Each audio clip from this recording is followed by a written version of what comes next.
One of the biggest things that's affected with chronic stress is your circadian rhythm. The circadian rhythm is a natural cycle that goes throughout our 24 hours in our days, and that involves cortisol as our awake hormone and melatonin as our sleep hormone. Cortisol is also our stress hormone. So if we're having stress activated throughout the day at different times, then it can really put that cortisol swing out of whack. And if we have chronically elevated cortisol, it can also put that natural swing of cortisol out of balance as well. So cortisol naturally rises in the morning to peak at around 6 to 8 a.m. in the morning, around the time that we need to wake up. And it's also working in with the sunlight in the environment. So when the sun's nice and high in the morning, it's also when cortisol starts to rise. And cortisol will start to taper off across the day to be really low at night when it's dark and the sun is down, and then melatonin rises. So cortisol and melatonin work in opposite to each other. If cortisol is high at night, it's going to affect your melatonin levels so that you're not going to have good, healthy melatonin levels to help you fall asleep, and it can actually disrupt your sleep quite a bit.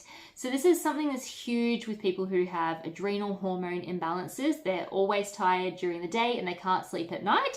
And sometimes this is because they're not having a healthy rise in cortisol in the morning, and cortisol might be a little bit too high at nighttime, which means it's blocking melatonin and affecting your sleep. Other things that can affect the circadian rhythm are your genes. So some of us have a genetic predisposition to being more of a night owl and not necessarily a morning person. And that is me. I have had my genes tested and I definitely have this. And throughout my entire life, I've always been a night owl and never a morning person.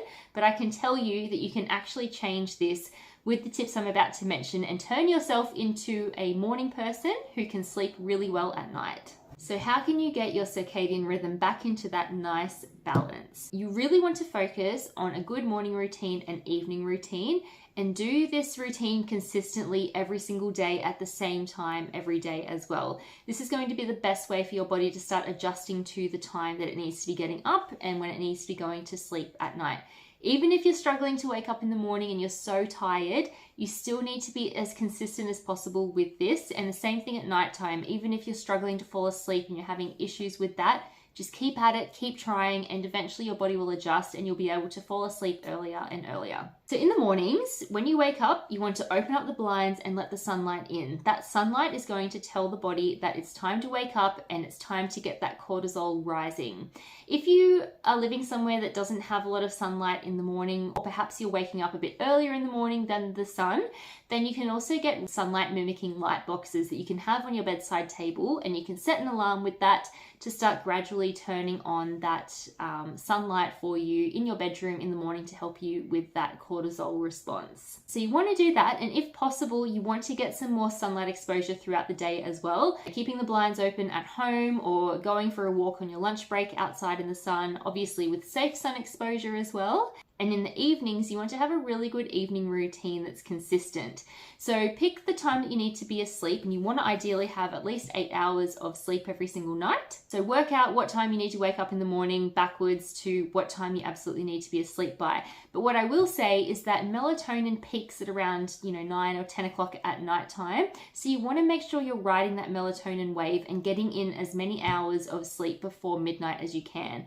So if you can get into bed at say 9 o'clock or before 10 p.m., that's ideal. So you want to start your evening routine and at least an hour before this. And that's where you're going to switch off all the ceiling lights in the home. You're just going to use some soft yellow lamp lighting that's not too bright.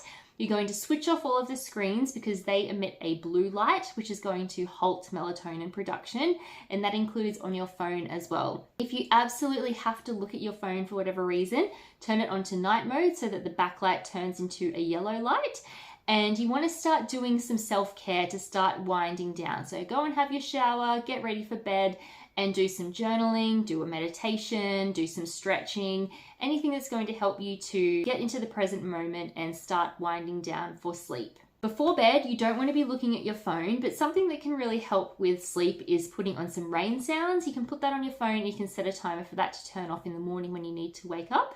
And you can pop your phone onto airplane mode as well so that it's not going to be disrupting your sleep at night. And if you're not feeling all that tired and you feel like you're going to be sitting up for quite a while, just grab a book and read a book. Don't pick up your phone and start looking at it, because there's a lot of information on your phone that's coming into your brain that your brain is trying to process. And that can make you, it can start to trigger some of that stress and that cortisol, and it can have your brain quite active, which is going to make you have trouble falling asleep. So read a book. That's going to be the best thing for you. And reading a book can help you to start feeling drowsy. So when I was having trouble with sleeping years ago, I would just read a book before bed and I would just keep reading until I felt drowsy enough to fall asleep.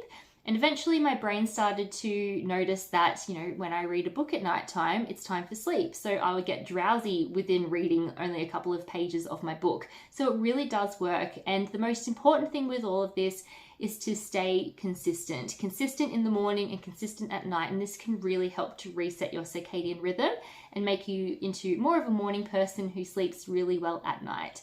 So I hope these tips help. If you have any questions, leave them below, and I'll see you next time. Bye.